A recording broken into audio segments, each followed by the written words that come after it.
India crossed yet another milestone in COVID-19 cases today as the country reported the highest spike so far with 7,466 new infections in the last 24 hours, taking the total cases to 1,65,799. The death toll rose to 4,706 with 175 deaths reported in last 24 hours.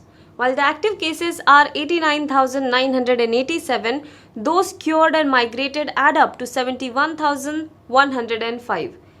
India's coronavirus death toll has now exceeded China's total, with 4,706 people in India now confirmed to have died from the virus, compared to China's official toll, 4,638. The BMC data has also shown that 99% of the ICU beds in Mumbai have been occupied.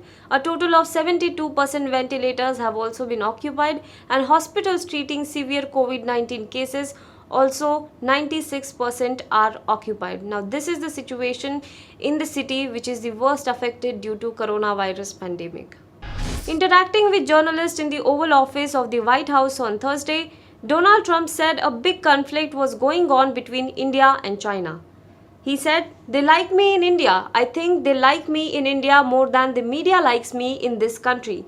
And I like Modi. I like your Prime Minister a lot. He is a great gentleman." He further said that he spoke to Prime Minister Narendra Modi and he said, Prime Minister Modi is not in a good mood about what is going on with China.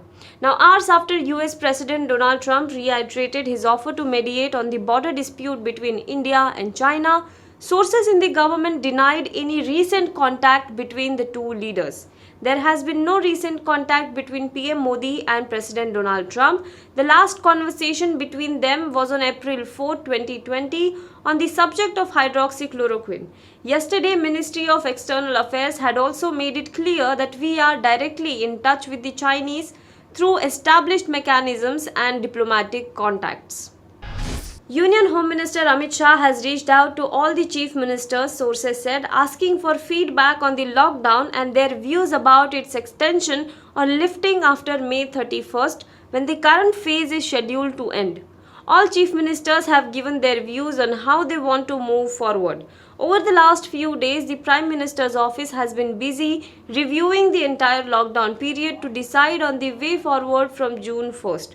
Sources said unlike other times when the cabinet secretary was the one to make the initial contact, Amit Shah's move was a political outreach. US President Donald Trump said that he will introduce legislation that may scrap or weaken a law that has protected internet companies including Twitter and Facebook in an extraordinary attempt to regulate social media platforms where he has been severely criticized. The proposed legislation is a part of an executive order Trump signed on Thursday afternoon.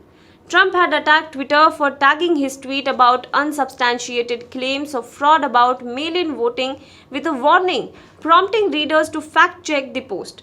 Trump wants to remove or change a provision of a law known as Section 230 that shields social media companies from liability for content posted by their users.